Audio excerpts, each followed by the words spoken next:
देखु आज आमर पर्यवेक्षक श्रीजुक्त संजय दास वर्मा महोदय आज चांदबाली गस्त करथिले एवं एई गस्त अवसर में पूरा चांदबाली रे अभिनंदन जणैथिले एवं अणा जाइथिला चांदबाली को एवं चांदबाली रे जो वरिष्ठ नेतृत्व मानक गहन रे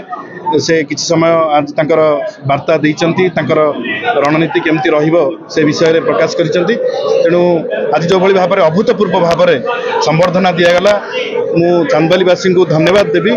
एवं आशा करी आगामी जो 2024 निर्वाचन होची चांदबालीवासी निश्चित भाव में माननीय मुख्यमंत्री नवीन पट्टनायक को आशीर्वाद करेंगे एवं मते मध्य आशीर्वाद करेंगे। गोटे दशंधीर यात्रा मोर साथी सहयोगी डॉक्टर ब्रह्मकेश राय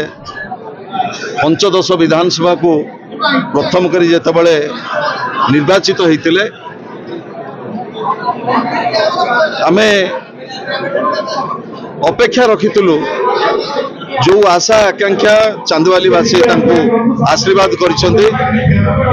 से आशा आकांक्षा पूर्ण होइछि कि नाही। माननीय मुख्यमंत्री नवीन बाबूंकर जड़े घनिष्ठ सहयोगी हिसाब रे राज्यर से युवक मानकर केवल नेतृत्व नहीं नांती भद्रक जिलार विशेषकर चांदबाली माटीर विकास आज से शीर्ष रे मु आशा करुच्ची 2024 साधारण निर्वाचन रे चांदबालीवासी अनुरूप भाव में आशीर्वाद करेंगे सहयोग करेंगे शुभेच्छा।